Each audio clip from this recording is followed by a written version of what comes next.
la atención ahorita de estos libros postmodernos es el auge de lo que yo llamaría novelas de saga.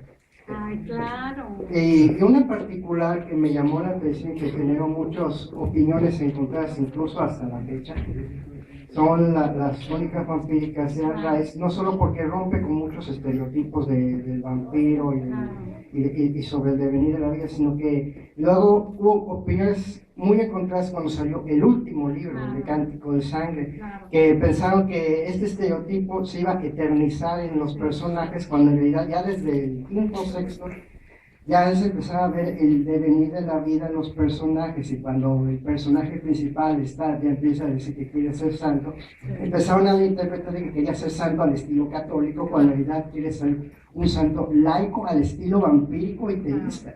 O sea, desde el comienzo ya empieza a criticar lo de los cánones de la iglesia y todo, y crea una especie de adoración de la dignidad personal, y eso es lo que busca.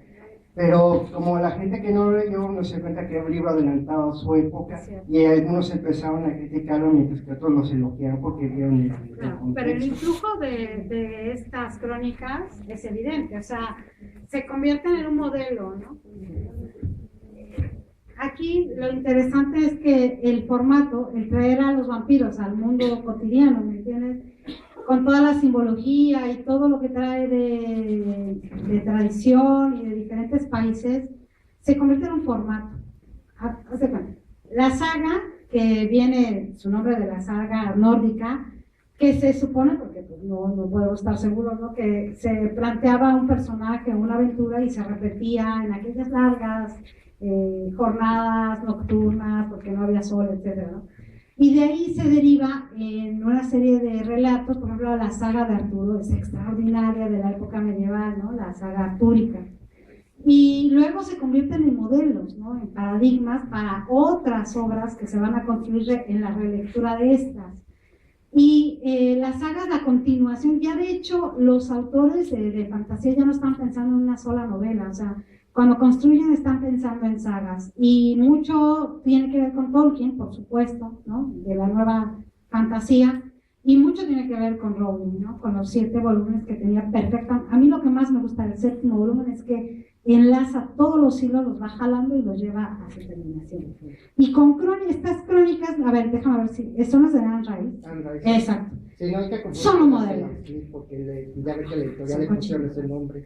No, Anne Rice, por eso digo, no me voy a... No, Anne Rice crea un modelo, ¿no? Y después hay un antes y un después de ella.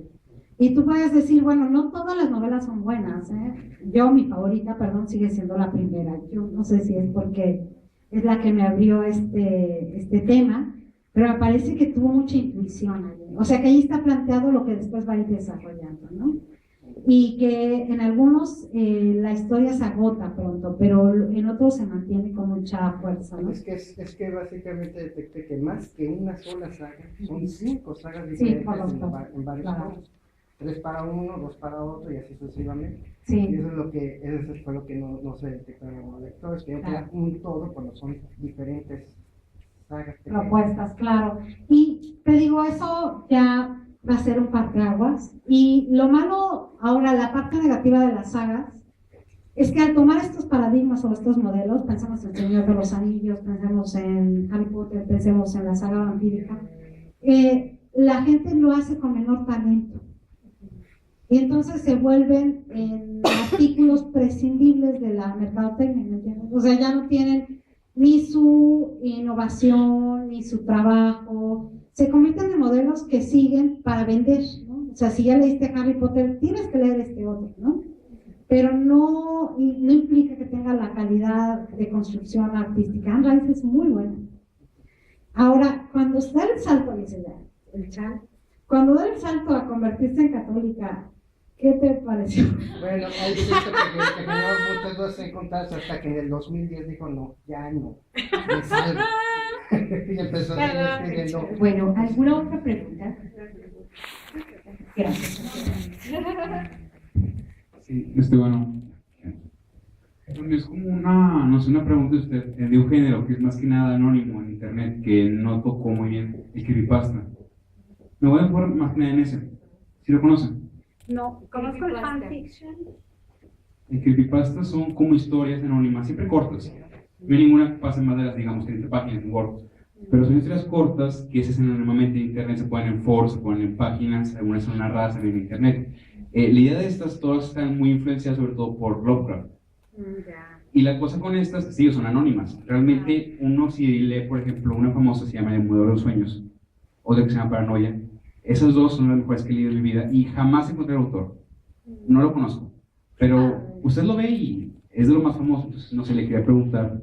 Fíjate que no conozco esta, conozco el fanfiction, no sé si ustedes han trabajado fanfiction, que es muy parecido, o sea, surge también con el fenómeno de Harry, perdón, surge también con el fenómeno de Harry Potter, el fanfiction, ¿no? Que es el fan entra, toma una historia a la que le gusta, asume personajes o crea personajes y va creando relatos propios dentro del universo del artista, ¿no? Alguien decía, es como ponerse el traje de otro, ¿no? O sea, entrar al universo creado por el otro. Y sé que a Rowling le pareció muy bien al principio, pero que luego imprimieron los textos y Rowling demandó y no sé cuántos millones ganó, ¿no? Pues ahora ya se la Pottermanía, no sé si la han visto esta página, que ella crea con una noción parecida para sus lectores, ¿no? Porque bueno, porque se vio mal con la demanda, ¿no? Y es algo que es muy natural en el lector activo. El lector activo no solamente lee, sino construye, o sea, es creador también. Por ahí decía de alguna manera Iser que es una actualización de la obra, pero también es una co-creación del lector.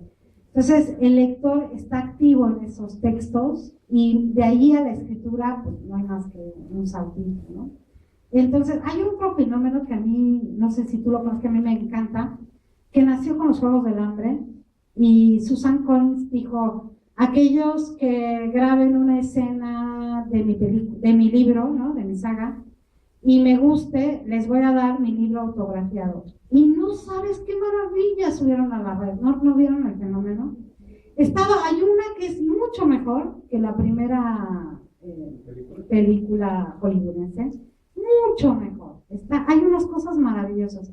Y esa es otra vez la participación del receptor, ¿me entiendes? Como co-creador. Y claro, son chicos que a veces se quedan en el anonimato, pero no siempre.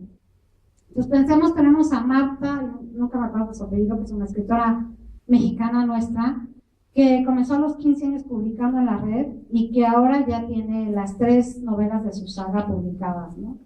Y pasó con Paulini y está pasando con este otro chico norteamericano de los, no me acuerdo cómo se llama, pero entonces a veces se convierte la red como en un medio para practicar y de ahí saltar a la producción. Y eso es bien importante porque cada vez, o sea, estamos viendo obras juveniles escritas por chavos que están muy bien hechas, ¿no?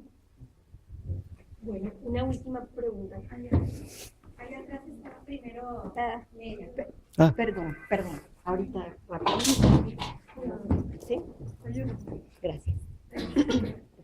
Yo quería una recomendación. Es que para una clase vamos a dar un taller a niños, bueno, como adolescentes de 12 años, y yo quería saber qué me podría recomendar para engancharlos. O sea, yo pensaba de preguntarles qué les interesaría y luego tratar, pero no me sé como algo didáctico. O sea, ¿qué puedas implementar? Fíjate que si tú me dices conocer primero al grupo, yo sí diría que sí.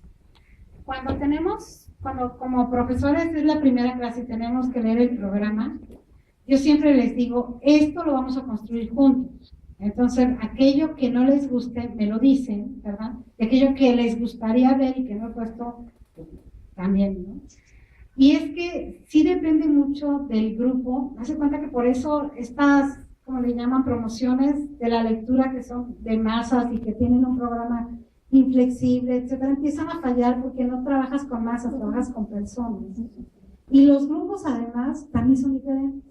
Entonces yo diría llegar y plantear, o sea, platicar con ellos y ver cuáles son sus intereses, ¿no? O sea, qué les gusta. Igual es un grupo donde les gusta mucho el realismo, o les gusta mucho que les cuenten historias reales, auténticas, etcétera. Y ahí está, hay obras geniales, está Candy, ¿me entiendes? Que hablan, Candy ya sabes, habla de una niña que es prostituta de 15 años, pero es una maravillosa historia, ¿no? Pues depende, ¿no? O les gusta la fantasía y entonces buscas materiales de fantasía o haces una mezcla, pero sí yo quisiera como que llegaras, ¿sabes qué? Llégales y éntrales primero el primer día con poesía. Se van a sorprender y se van a maravillar porque casi ninguno tiene acceso a la poesía. Pues ya que les tocaste la fibra sensible y ya lograste la empatía, entonces empieza a preguntar para hacer la selección de materiales. Entonces sí es muy importante conocer a la persona. Lo que les decía hace un momento de, no le regales al niño el de etapa 9 años, etapa dura. Pues no es lo mismo. ¿Qué tal si le diste familiares de Mansur y odia la farsa y lo que quiere es algo más de misterio, ¿no? Gracias.